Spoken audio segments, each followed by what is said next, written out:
Progress check 3.2 Algebra. Question number 1. Solve the following equation. 3x minus 8 equals 13. So I'm going to link this to boxes. 3x means 3 boxes. Just to give it a bit of context. So 3 identical boxes, and I've put 1p coins in them.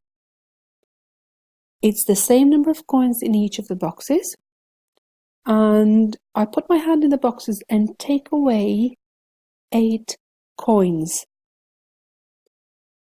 What there is remaining then is 13 coins. So it's 13 of them left, but I had 8 more to begin with. So originally in the 3 boxes there were 21 coins. And that means that in one of the boxes there must have been 7, because 7 times 3 is 21. So what have we done mathematically so far? If I rewrite this, so it's an equation. So the 3 boxes take away 8 is equal to 13.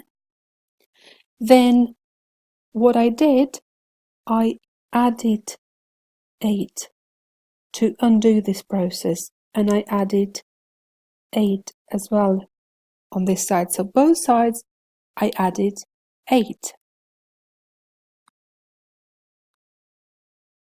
which meant then that I had 21 on this side and 3x on this side, because minus 8 plus 8 cancel each other out. So 3x is equal to 1. So I've multiplied x by 3, so I must divide by 3 in order to undo this bit. So multiply by 3, divide by 3 leaves us with just x, because they cancel each other out, they are opposites. 21 divided by 3 is 7. So doing the same thing on both of the sides will mean that we keep the equation the same. It's equal. If I check by plugging in 7 into the equation, I'd have 3 times 7, 21, minus 8 equals 13. So it does work, it is correct. One thing to notice though is that when I knew that the value of x was 7, I used BIDMAS. So I did 3 times 7 first and then took away 8, because multiplication and division come before addition and subtraction. Whereas going backwards, as it happens in algebra, to work out the value of x, I added, so did the reverse. 13, added 8, and then divided by 3.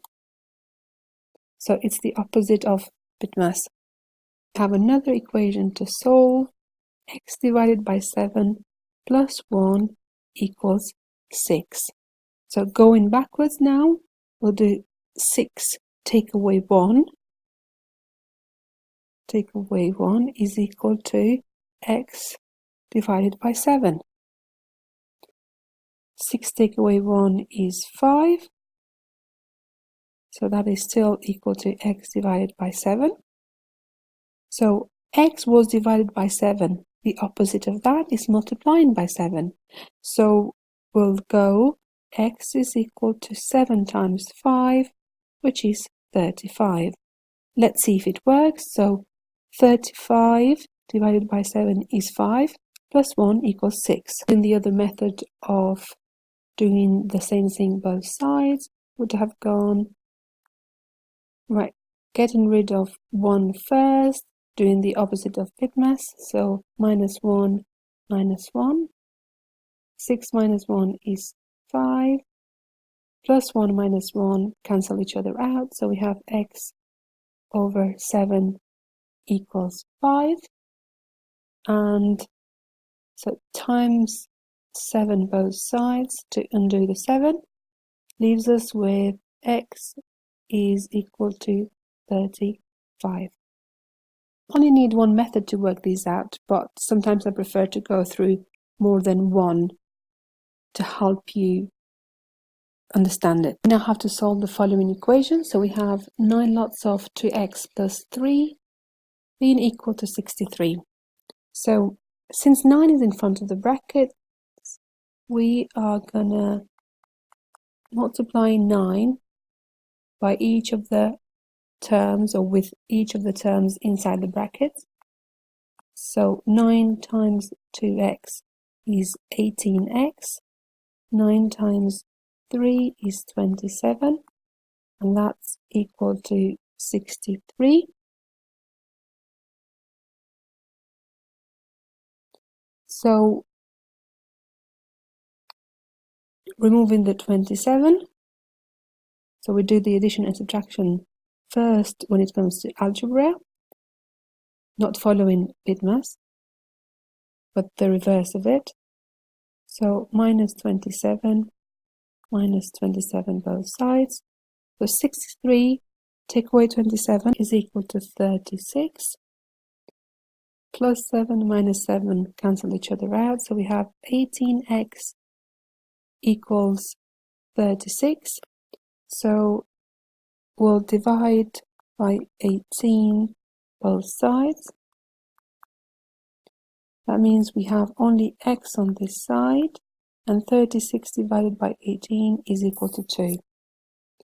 Let's check whether we got it right.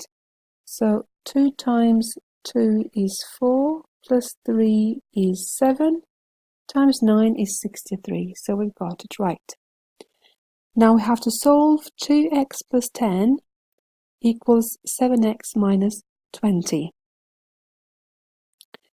So I'm going to aim to have x's on one side and numbers on the other. So if we want to maybe move the minus 20 to the other side, we're going to do the reverse of it, so add 20 both sides. Then we have 2x plus 30 on this side, and just 7x here, because minus 20 plus 20 is equal to 0. Now we can move the 2x to the other side, so that we have all of the x's on the same side. So take away 2x, because this is plus 2x, so that's the opposite. We take 2x on the other side as well.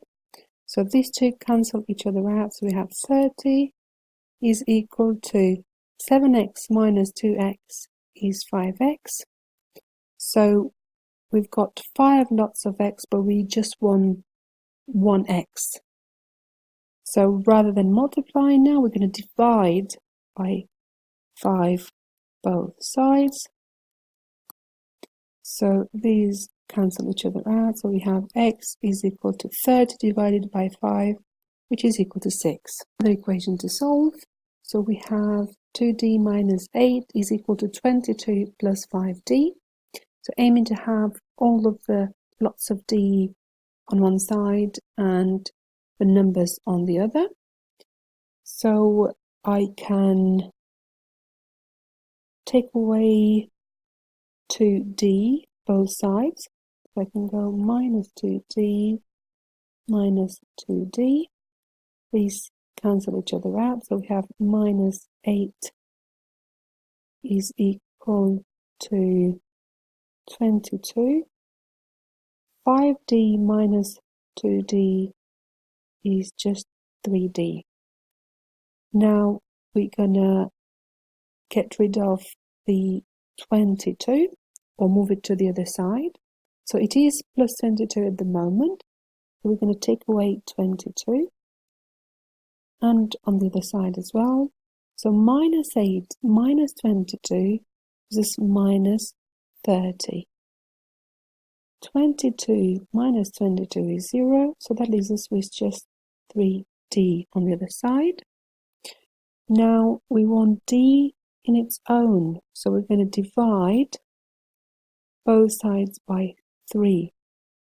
So dividing by 3 leaves us with just d. These two cancel each other out. And dividing by 3, minus 30 divided by 3 is equal to minus 10. So d is equal to minus 10. Let's see if it works out. 2 lots of minus 10 is minus 20. Minus 8, that makes minus 28. Now we have 5 lots of minus 10, which is minus 50. So 22 minus 50 gives us minus 28. So that is working. The perimeter of the rectangle is equal to the perimeter of the square. Find the area of the square. So the square has equal sides. So this is going to be 2x minus 3. This is going to be 2x minus 3 as well, and 2x minus 3. So the perimeter is equal to 2x and 2x and 2x and 2x, which gives us 8x. Minus 3 minus 3 is minus 6, minus another 3, that's minus 9, and another minus 3, that makes minus 12. Or the shorter way would be 4 lots of minus 3, that makes minus 12. Now this is equal to the perimeter of the rectangle. So this is going to be the same as this, which is 2x plus 6, and this is going to be the same as this, so that is x. So we have 2x and 2x, 4x, 5, 6x, 6 and 6, 12 plus 12. So we can add 12 to get rid of this minus 12. So that's another 12. So there we have 8x is equal to 6x. 12 plus 12 is 24, so plus 24. Now what we're going to do is we're going to take away 6x from both sides. So minus 6x minus 6x. 8 minus 6 is 2, so 2x is equal to 24. So if 2 lots of x is equal to 24, what is 1 lot of x is going to be? That is going to be equal to 12. So divided by 2, dividing both sides by 2. So x is equal to 12. And to make sure we've got this right, we've got to check. So 12 times 2 is 24. 24 minus 3 is 21. So 21 is the length of the square. So 21 times 4 is equal to 84. That's the perimeter of the square. And 12 times 2 is 24, plus 6 is going to be 30. So 30 and 30 is 60. And 12 is 72. And 12 is 84. So the two perimeters are equal, both 84. That shows that we've worked it out correctly. To finally answer the question, we get 21 times 21 to work out the area of the square, which is equal to 441. Don't know the units, so we're just going to leave it as 441. The area of the rectangle is equal to the area of the triangle. Find the perimeter of the rectangle. So we find the area of the rectangle by multiplying length by width. So we go 2 times 8x minus 6.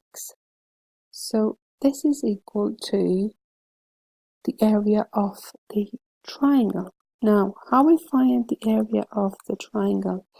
By multiplying 8 by 2x plus 5, we would find the area of the whole rectangle. Now, the triangle is half of that. So what we're going to do is we're going to multiply 8 by 2x plus 5 and divide it by 2.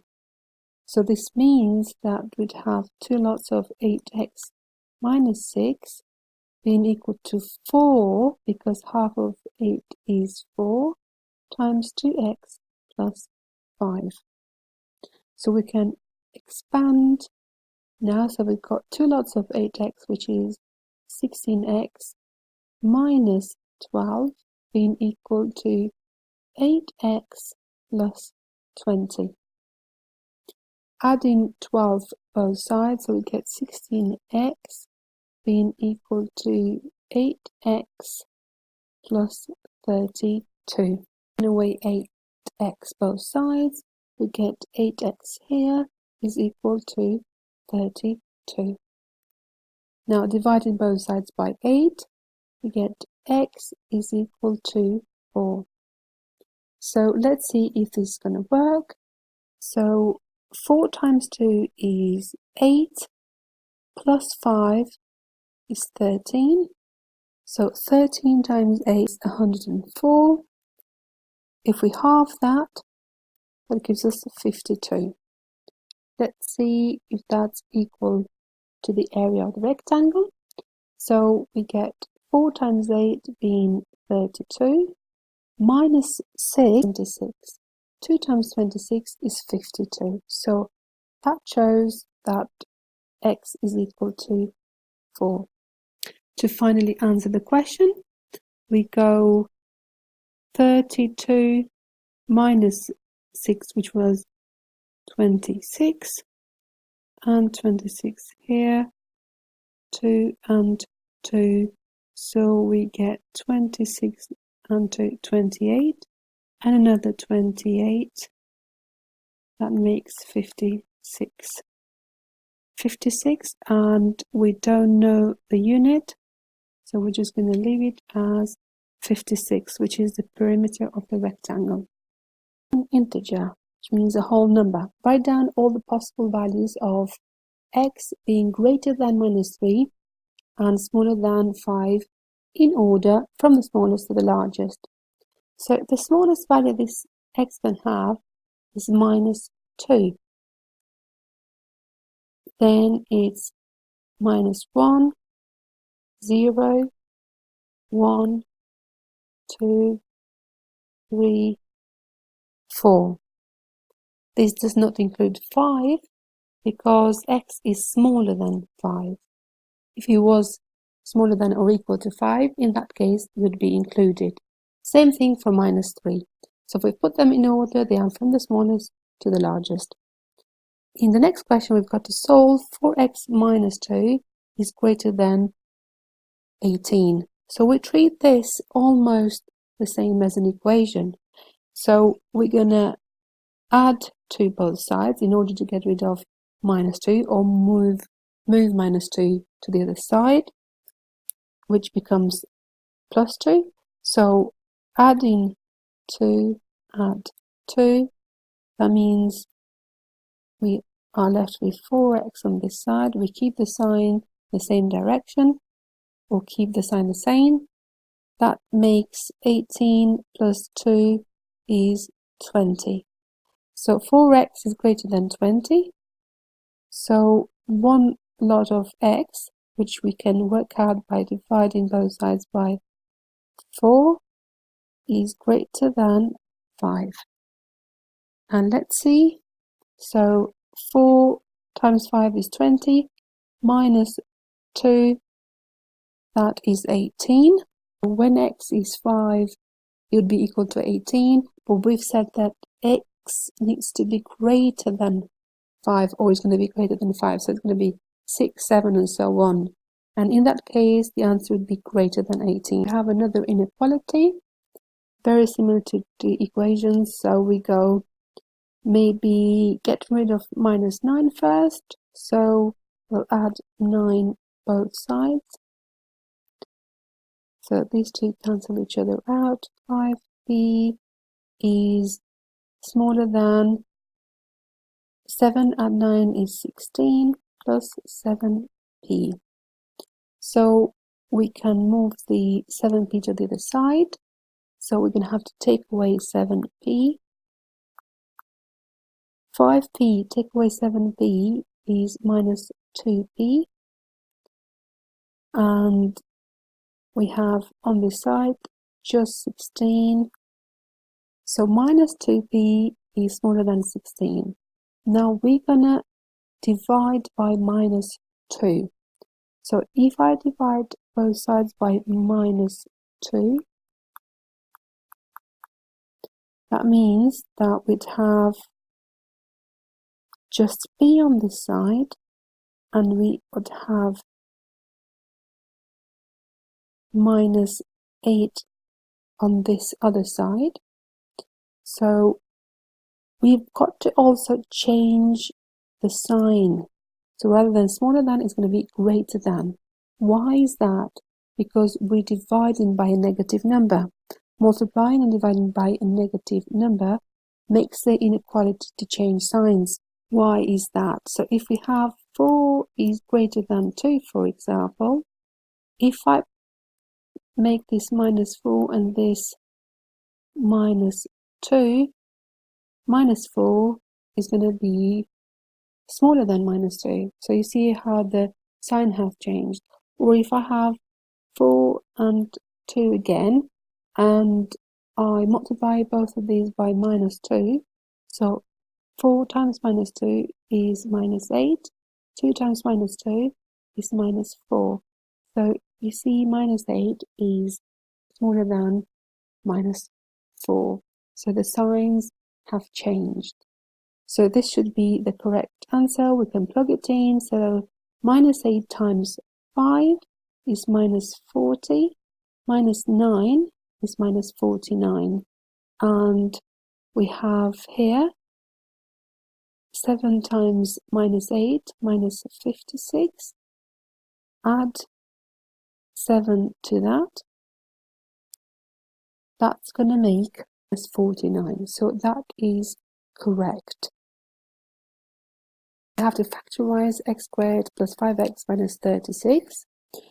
I will quickly recap extending double brackets because this is the reverse of it. So if I have x minus 2 times x plus 3, so what we've done is multiplying x by x and by 3, so x squared plus 3x, and then minus 2 times x, which is minus 2x, minus 2 times 3, which is minus 6. So collecting the like terms, we get x squared. 3 minus 2 is 1, so we go plus x minus 6. Now, looking at the numbers, what do we see? Minus 2 times 3 gives us minus 6. So this one here is made by multiplying the two numbers that would go here. And we know that this is x squared, so there's going to be x and x here. So which are those two numbers that when we multiply give us minus 36? So that could be minus 6 times 6. It could be minus 9 times 4, or minus 4 times 9. It could be minus 36 times 1, minus 18 times 2, for example, minus 3 times 12, or minus 12 times 3, so it works both ways. But what we also need to find is which one of these sets of factors will also add to give us 5.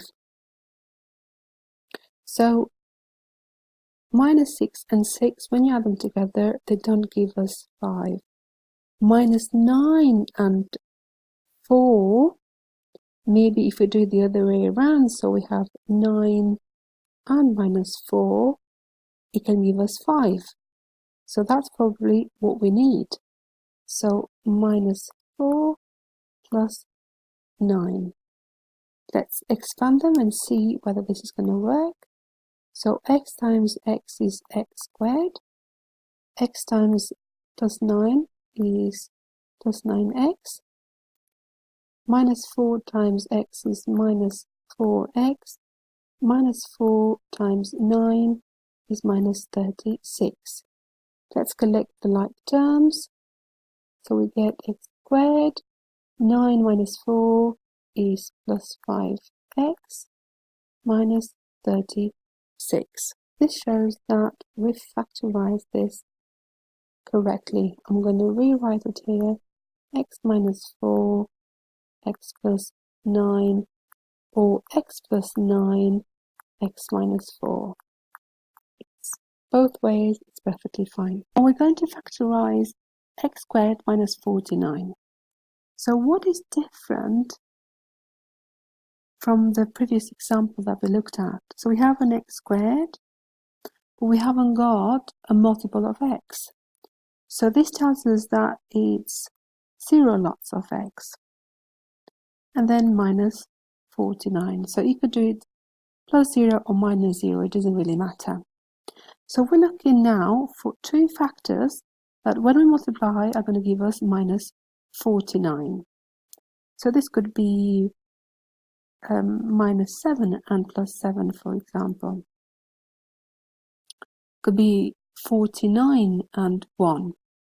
So we also need to find the two factors that when we add them together give us 0, and clearly minus 7 and plus 7 would give us 0. So this would be x minus 7, x plus 7. Let's expand them. So x times x is x squared. X times plus 7 gives us plus 7x. Minus 7 times x gives us minus 7x. Minus 7 times 7 gives us minus 49. So plus 7 minus 7 cancel each other out. So this is written in its simplest form as x squared minus 49. This is what we call the difference of squares. In this question, we're going to have to solve these simultaneous equations. So we have 2x plus 5y equals minus 11, and 3x minus y equals 9. So looking at the x's and the y's, they haven't got a number that is the same in front. So we're going to have to do that. We're going to have to make the numbers in front of x or y the same. So there is a 2 here and a 3. So I'm going to multiply this equation by 3 and the other one by 2. So rewriting this, we have 3 times 2x is 6x. 3 times 5y is 15y. And 3 times minus 11 is minus 33. And multiplying by 2, the other equation, we get 6x minus 2y is equal to 18. So we should be able to eliminate 6x. So we need to put an operation between the equations. And in this case, it would be appropriate to put negative or minus, because then 6 take away 6 would give us 0, and that's our objective.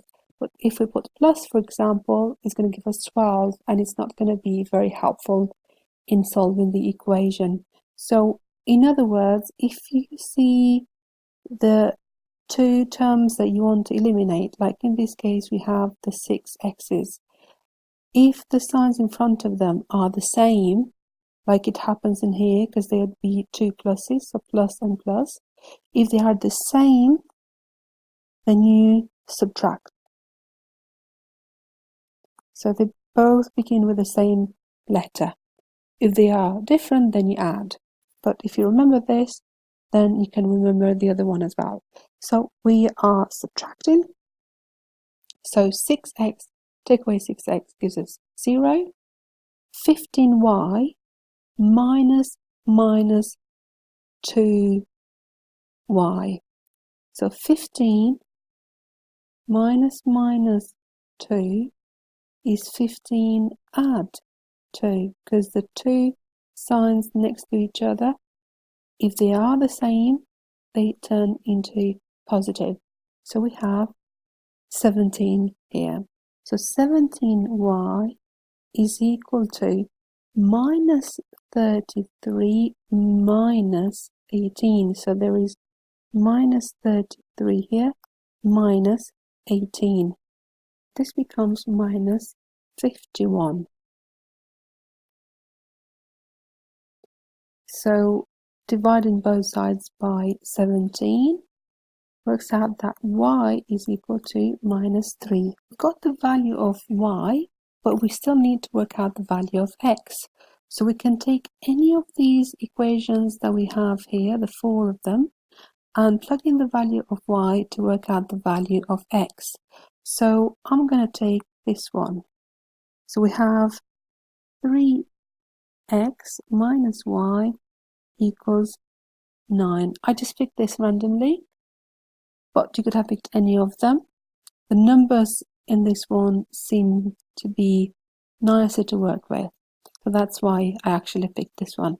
So instead of y, I'm going to put minus 3, so 3x minus 3 equals 9.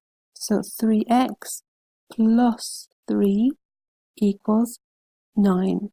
So if I take away 3 from both sides, then I would be able to have 3x is equal to 6. So x must be equal to 2. So we go and try this with the other equation that we started with. So 2 times 2 is 4. 5 times minus 3 is minus 15. So 4 minus 15, it gives us minus 11. Shows that these are the solutions. In this question, we have the first term of a geometric progression. So that is multiplying from one term to the other, not adding or subtracting. So the first term is 2 and the common ratio is 4. So that's 2. So we're multiplying by 4 each time. So 2 times 4 is going to be 8. So the question is to write down the first 4 terms. So we've got the second one. Now again, times 4, that's 32. Times 4, 128. And that's the first 4 terms of this geometric progression. In the next question, we've got which inequality is represented by this solution? I can see a line going through from minus 5 to 2. The dot here on 2 is actually filled, so that means that x is going to be smaller than or equal to 2. So this is not an option, and this is not an option. So it must be between A and C. Now, the dot on the minus 5 is unfilled, which tells us that x is going to be greater than minus 5, not greater than or equal to. So this must be the right one then. On the axis below, the graphs of 2x plus 4y equals 12 and 4x plus 2y equals 12 have been drawn. Use the graphs to solve the simultaneous equation. When you're given a graph like this, you don't need to go through the algebraic way of solving the simultaneous equations, so finding the values for x and y. Because what is the value of x and y that you work out? It is a solution for x and y, which would work for both of the equations. And you can see both of the lines represented here. So this point here where the two of them meet is the point that or represents the coordinates that would work for both of the equations, or would be the point would be part of both of these two graphs. So that's the point that represents the solutions. X is 2 and y is 2 as well. That means that we've solved the simultaneous equations. Let's check it. So 2 times 2 is 4, 4 times 2 is 8, 4 added gives us 12, and the other equation, 4 times 2 is 8, and 2 times 2 is 4, so 8 and 4 gives us 12, so these are the solutions. Straight line passes through point 0, comma, minus 1 and 4, comma, 11. What is its equation?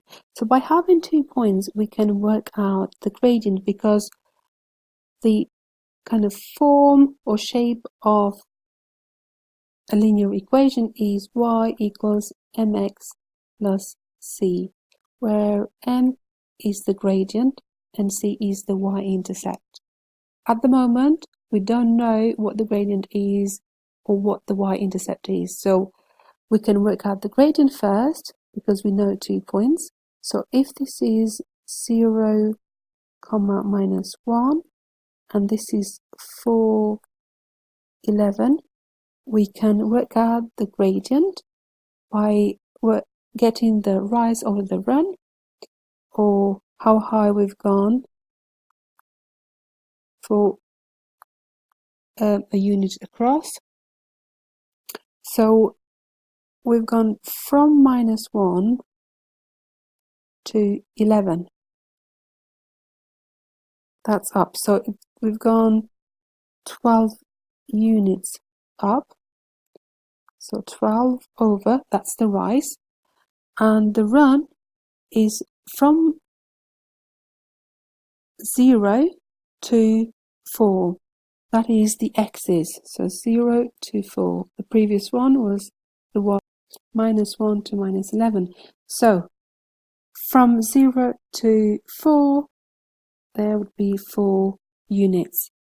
So 12 divided by 4 equals 3. So this is the gradient.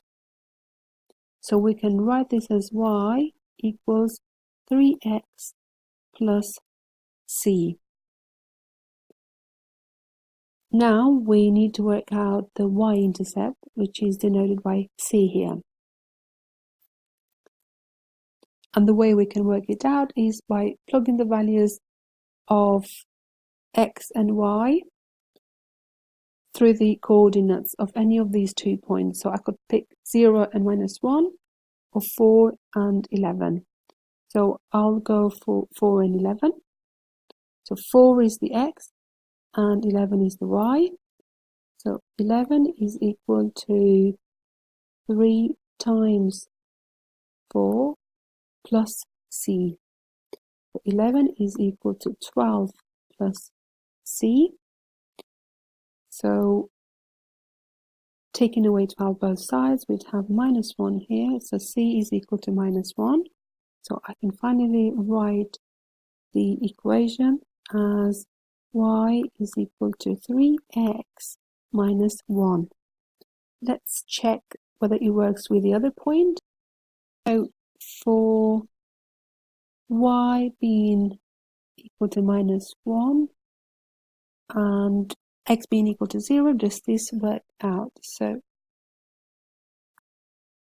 minus 1 is equal to 3 times 0, which is 0, minus 1. So minus 1 is equal to minus 1. So that is correct. So this is the equation. Here are 4 graphs. We've got graph A, B, C, and D. And the question is, which lines are parallel and why?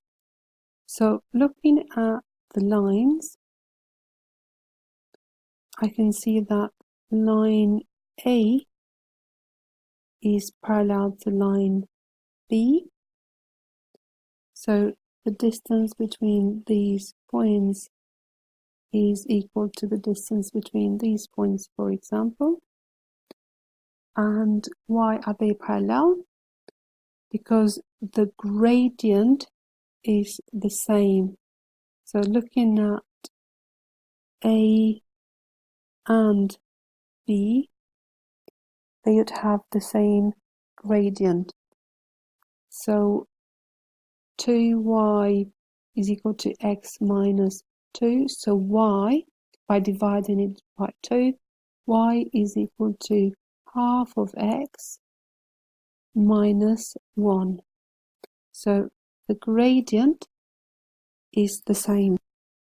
So I would write line A and line B because their gradients are the same or equal.